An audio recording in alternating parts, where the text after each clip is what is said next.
nous sommes là, tous réunis devant toi. En ton nom, Seigneur, nous sommes là, tous réunis devant toi. Honneur au Père, honneur au Père, honneur au Fils, honneur à l'Esprit, Dieu Tout-Puissant. Honneur au Père, honneur au Fils, honneur à l'Esprit, Dieu Tout-Puissant. En ton nom, Seigneur, nous sommes là, tous réunis devant toi. En ton nom, Seigneur, nous sommes là, tous réunis devant toi.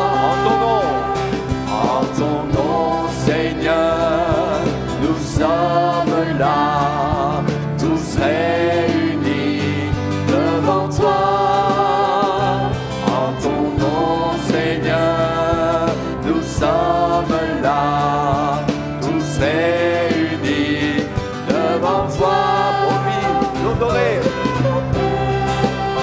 Honneur au Fils, honneur à l'Esprit, Dieu Tout-Puissant. Honneur au Père, honneur au Fils, honneur à l'Esprit, Dieu Tout-Puissant. Alléluia,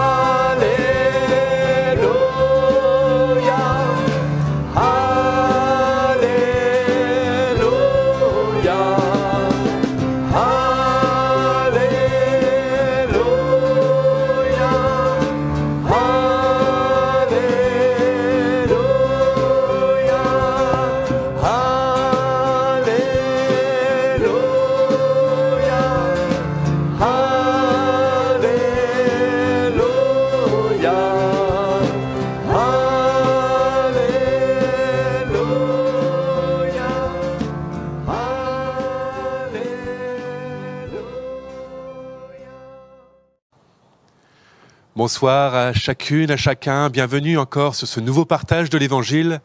Et aujourd'hui, j'aimerais qu'on puisse parler de Jésus, et Jésus comme un ami fidèle.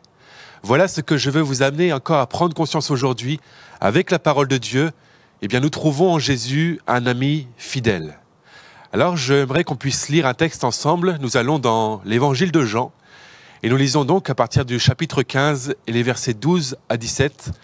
Et regardez bien ce passage et vous verrez que Jésus nous parle de cette amitié qu'il veut avoir avec nous. Et regardons ce qu'il nous demande, ce qu'il veut faire avec nous et ce qu'il attend de nous. Nous lisons donc dans Jean chapitre 15 verset 12. Jésus dit : « C'est ici mon commandement, aimez-vous les uns les autres comme je vous ai aimés. Il n'y a pas de plus grand amour que de donner sa vie pour ses amis. » Et entendez bien ces paroles, il dit « Vous êtes mes amis si vous faites ce que je vous commande. Je ne vous appelle plus serviteur parce que le serviteur ne sait pas ce que fait son maître. Mais je vous ai appelé ami parce que je vous ai fait connaître tout ce que j'ai appris de mon Père. Ce n'est pas vous qui m'avez choisi, mais moi, je vous ai choisi et je vous ai établi afin que vous alliez et que vous portiez du fruit et que votre fruit demeure. Afin que ce que vous demanderez au Père en mon nom, il vous le donne. Ce que je vous commande, alors, c'est de vous aimer les uns les autres. Amen. » Voilà donc un texte où Jésus nous montre cette relation particulière qu'il veut avoir avec chacun d'entre nous. Dans la parole de Dieu, c'est vrai que quand on regarde la personne de Jésus, on voit que parfois il est présenté comme un prophète, parfois il est présenté comme un sacrificateur, il est présenté comme l'agneau de Dieu qui ôte les péchés du monde, parfois il est présenté comme Dieu lui-même, comme le Fils de Dieu, ou encore comme la lumière, comme la parole, comme le prince de paix, comme le roi des rois, et on pourrait encore développer cela. Il y a tellement de noms, de caractères de Jésus que nous trouvons dans la parole de Dieu. Et ici, ce que nous voyons dans ce texte, et avec d'autres textes de la parole de Dieu, le Seigneur nous dit qu'il est l'ami fidèle, celui qui veut être notre ami, celui qui veut avoir cette relation d'amitié, d'amour avec nous. Alors c'est celui-ci que je vais vous présenter aujourd'hui, Jésus, l'ami fidèle. Il n'est pas seulement, Jésus, l'ami de quelques-uns. Et c'est déjà la première chose qu'on doit appuyer là entre nous. Jésus n'est pas seulement l'ami de quelques personnes dans ce monde, mais il veut que nous puissions tous développer cette relation avec lui.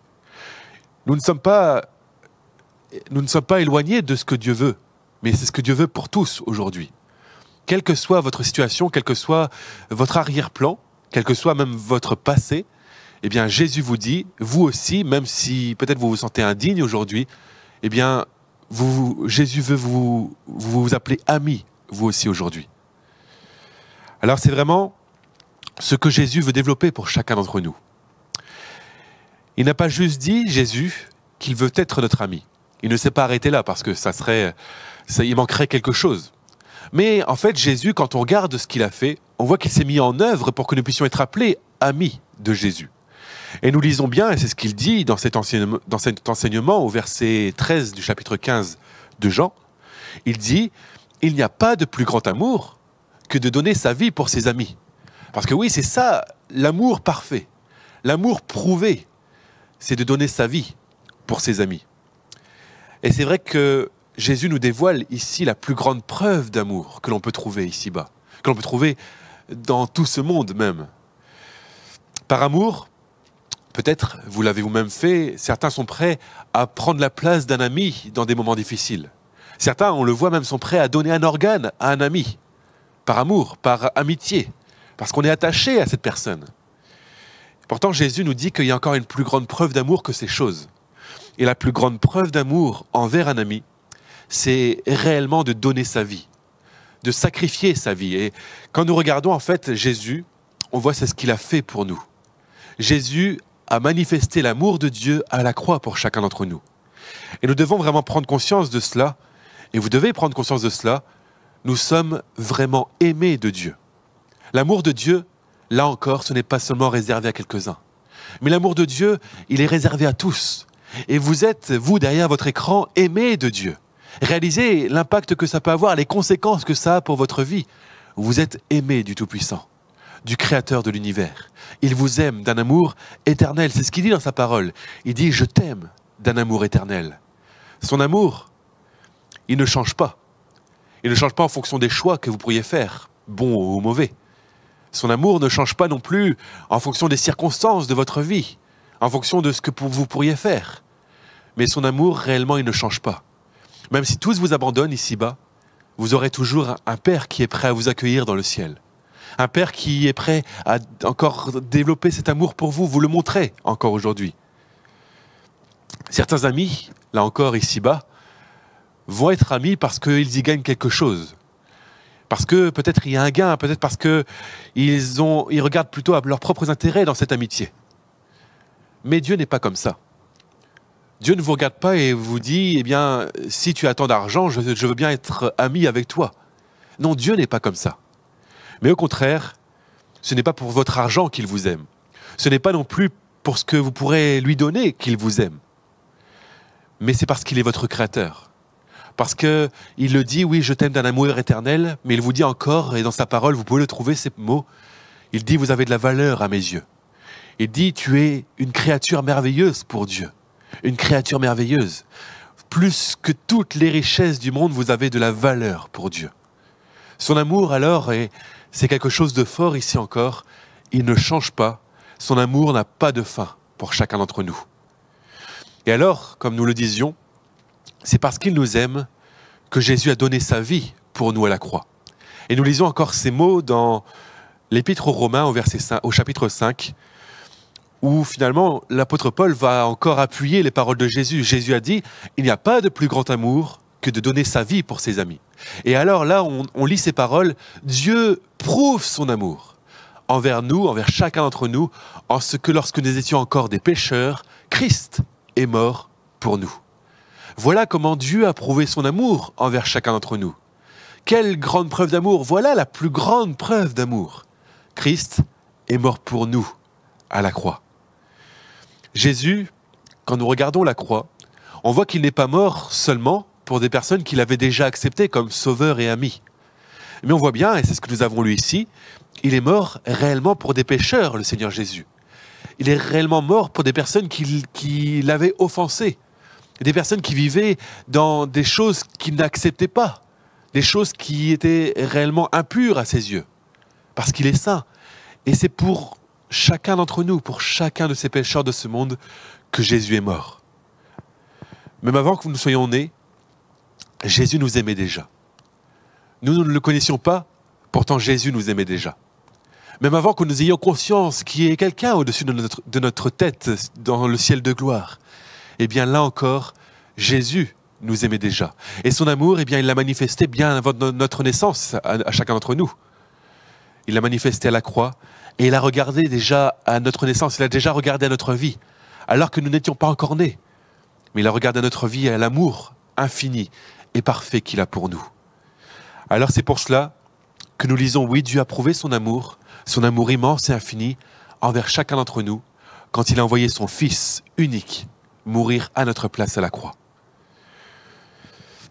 Alors oui, nous le voyons, c'est par amour, mais c'est aussi pleinement la volonté de Dieu d'avoir donné son Fils unique. C'est sa volonté pour que nous soyons toujours avec lui.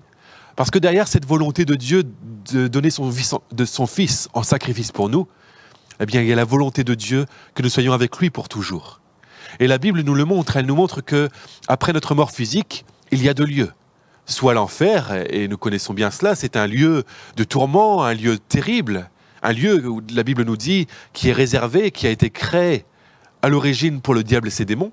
Et malheureusement, des personnes iront aussi, les personnes qui ont rejeté Dieu, ceux qui vivent dans le péché, qui ne se repentent pas, ceux qui se désobéissent à Dieu.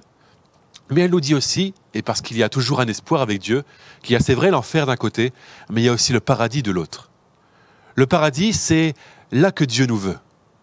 Dieu a vraiment prévu cette place pour nous. Et Jésus, quand il est monté au ciel, quand il a parlé à ses disciples, il a dit « Je m'en vais vous préparer une place ». Parce qu'à ceux qui l'ont accepté comme Sauveur et Seigneur, Jésus dit « Actuellement, c'est ce qu'il fait, je vous prépare une place dans le ciel, pour que vous soyez avec moi pour toujours ». Alors oui, parce que Dieu nous aime, il nous veut avec lui pour l'éternité. Non pas seulement pour notre temps sur cette terre, à suivre peut-être une religion ou à se dire chrétien, mais c'est pour toujours que le Seigneur nous veut avec lui. Et qu'après notre mort terrestre, eh bien, si notre corps retourne à la terre, notre âme puisse retourner à Dieu et vivre avec lui pour toujours. C'est vrai, comme nous le disions, nous sommes tous pécheurs. Ça, c'est une réalité. Et alors, si nous sommes tous pécheurs, le seul moyen, en fait, de venir dans la présence de Dieu, c'est de recevoir le pardon de nos péchés et d'être purifiés par le Seigneur. Et pour être purifié, pour vivre le pardon de nos péchés, eh bien, il faut réellement venir au Seigneur. Venir à lui et recevoir ce plein pardon avec repentance, avec abandon de ce péché. Et quand nous regardons à la croix, nous voyons vraiment la volonté de Dieu, là, de développer vraiment cette relation avec nous et de nous donner le pardon de nos péchés. Et il va même dire dans sa parole encore, et nous voyons vraiment des paroles fortes, là, dans 1 Timothée chapitre 2, nous lisons « Dieu veut que tous les hommes soient sauvés. » Et c'est ce que Dieu veut pour vous. Il veut que tous les hommes soient sauvés et qu'ils parviennent à la connaissance de la vérité. Car il y a un seul Dieu. Et aussi, il y a un seul médiateur, personne d'autre, entre Dieu et les hommes. Et celui-ci, ce médiateur, c'est Jésus-Christ, fait homme, qui s'est donné lui-même en rançon pour tous. Jésus s'est donné en rançon pour nous. Il a donné sa vie pour payer la dette de notre péché, pour que nous puissions recevoir le pardon de nos péchés et vraiment vivre la sainteté de Dieu en nous et être vraiment ce temple du Saint-Esprit, comme la parole le dit. Alors oui, Jésus le dit, vous pouvez être aujourd'hui ses amis, recevoir cet amour. C'est ça, un ami, c'est celui qui est aimé, celui qui est chéri. Et on peut se demander, c'est vrai, si Jésus a fait sa part, si Jésus veut que nous soyons son ami, eh bien, comment devenir ami de Jésus? Et nous en avons déjà touché un mot, et Jésus se tourne là maintenant vers chacun d'entre nous. Il a dit, il n'y a pas de plus grand amour que de donner sa vie pour ses amis. Et maintenant, il ajoute à chacun d'entre nous, dans le verset 14, « Vous êtes mes amis si vous faites ce que je vous commande. » Alors voilà la parole de Jésus. « Vous êtes mes amis si vous faites ce que je vous commande. » Il attend, c'est vrai, que nous fassions aussi notre part. Je vous parlais là de la repentance, du pardon des péchés, parce que c'est ça la première étape. Nous ne pouvons pas passer d'ennemis de Dieu à amis de Jésus en ne passant pas par la repentance. On ne peut pas être ami de Jésus en continuant de vivre selon ce monde. On ne peut pas être ami de Jésus non plus en désobéissant à sa parole, en vivant selon les principes de ce monde, en vivant toujours dans des choses qui offensent Dieu, toujours dans le péché. Mais Jésus attend vraiment que nous puissions venir à lui. Et il nous dit encore dans sa parole, si nous confessons nos péchés, Jésus, je vous parlais de cet ami fidèle, et il l'est, Jésus est fidèle et juste pour nous les pardonner et pour nous purifier de toute iniquité. Voilà l'obéissance que Dieu attend de chacun d'entre nous. L'amitié, eh bien, elle est dans les deux sens. Et Jésus attend vraiment une obéissance motivée par l'amour pour Jésus. Parce que s'il nous a aimés le premier, eh bien, il attend aussi que nous puissions l'aimer en retour. Et alors, si nous comprenons vraiment l'amour de Dieu, eh bien, nous ne pouvons rien faire que d'aimer le Seigneur. Nous aussi, face à ce sacrifice immense, nous pouvons dire, Seigneur, ah oui, moi aussi je t'aime, parce que tu as donné ta vie pour moi. Et alors, si je t'aime, je veux t'obéir. Je veux faire ce que tu me commandes aujourd'hui. Et alors, je veux confesser mes péchés, les abandonner et vivre à ta suite. L'obéissance, quand elle est motivée par l'amour, en fait, elle n'est pas contraignante. Elle n'est pas non plus difficile. Mais vraiment, le Seigneur nous dit, vous êtes mes amis si vous faites ce que je vous commande. Si nous voulons vraiment vivre l'amitié avec Jésus, et c'est vraiment quelque chose que je vous invite à faire dans votre vie, si vous voulez vivre ces choses, eh bien il faudra abandonner certaines choses. Il faudra abandonner certaines pratiques. Je vous le disais juste avant, on ne peut pas en même temps dire qu'on est ami de Jésus et continuer à vivre des choses moralement mauvaises sur cette terre. Il faudra abandonner. Ça sera difficile peut-être au début, mais quand on aime le Seigneur, quand on veut vraiment le suivre, eh bien on verra qu'en fait on fait le meilleur choix de notre vie. On fait le meilleur choix quand on suit Jésus. Et l'abandon alors que l'on fait, l'abandon de ces choses mauvaises, de ces pratiques mauvaises, eh bien en fait ce n'est rien devant le sacrifice immense de Jésus et devant ce meilleur choix que l'on peut faire. Et alors le Seigneur nous donne des bénédictions ensuite pour vivre la véritable vie qu'il a prévue pour chacun d'entre nous. Jésus est fidèle. Et il est fidèle encore aujourd'hui pour pardonner les péchés de celui qui confesse ses fautes et qui les abandonne. Et non seulement, Jésus nous le dit, il nous appelle serviteurs, il veut vraiment nous appeler serviteurs, et nous le sommes quand on vient à Jésus, mais il est dit aussi en sa parole qu'il nous appelle amis. Et ça va plus loin, parce que cette relation de serviteur, c'est vraiment cette relation d'obéissance.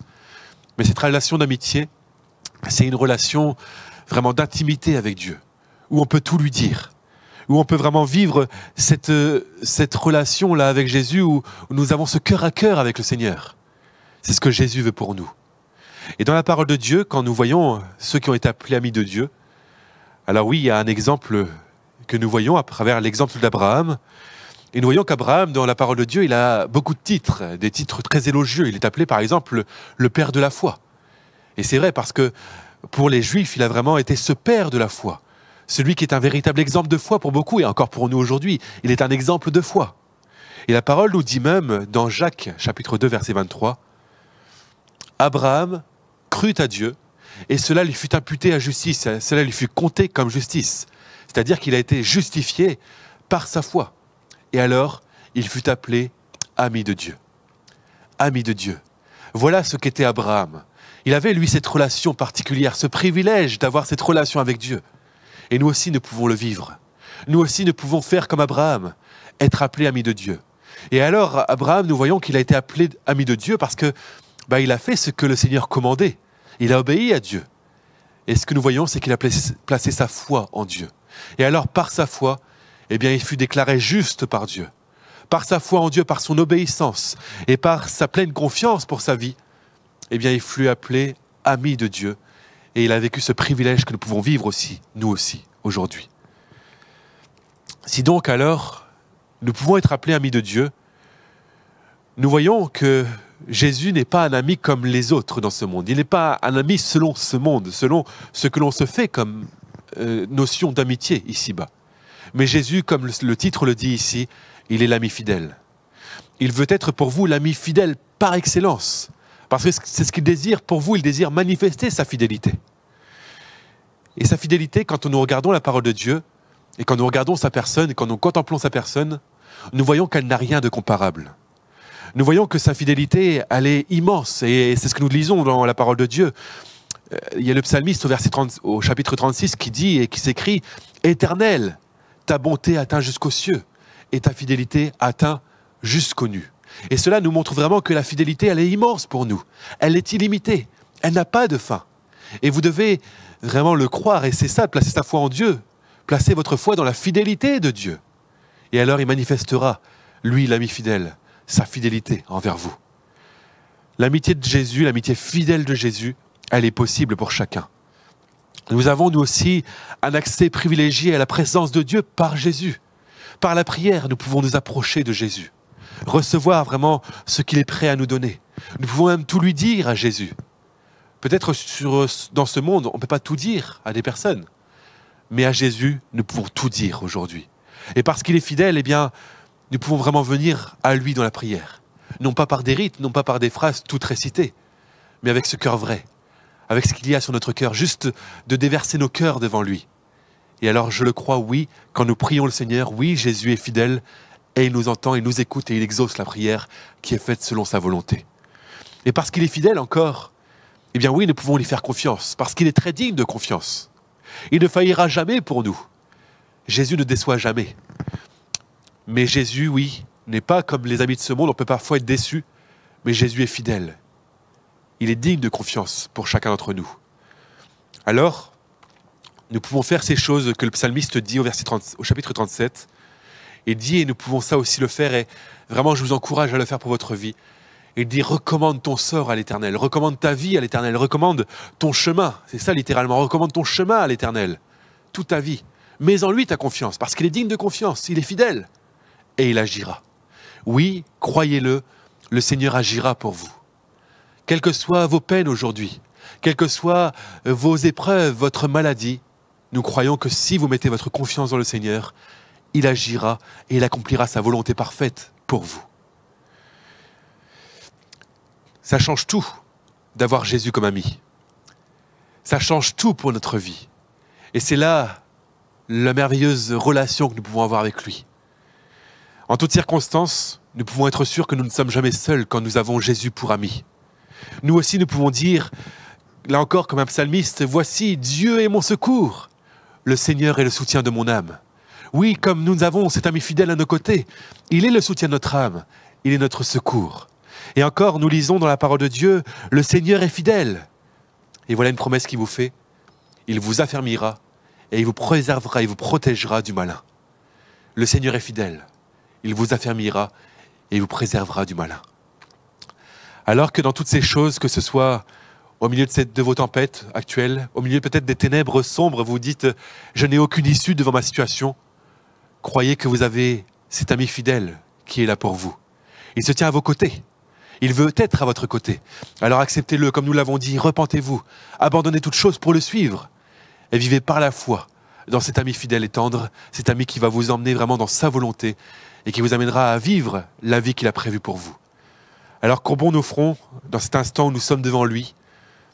Puissiez-vous, dans cet instant où je vais prier, encore déverser vos cœurs devant le Seigneur.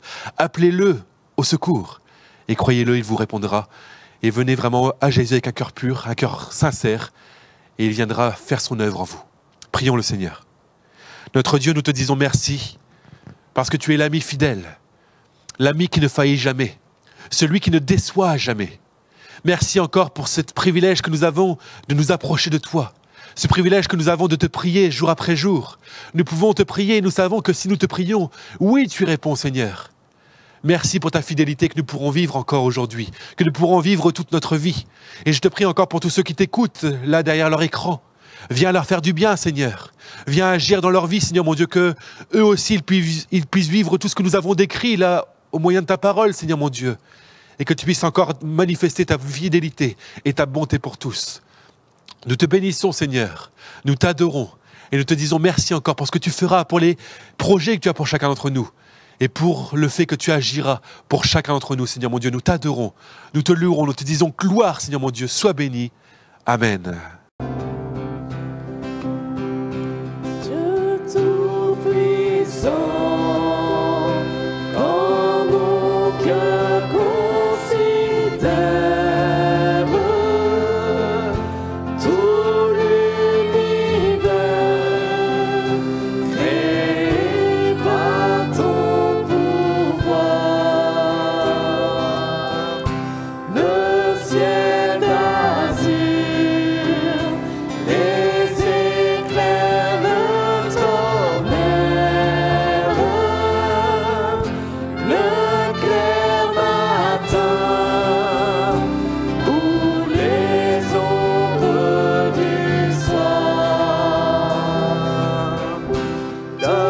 tout mon être, alors s'élève un chant.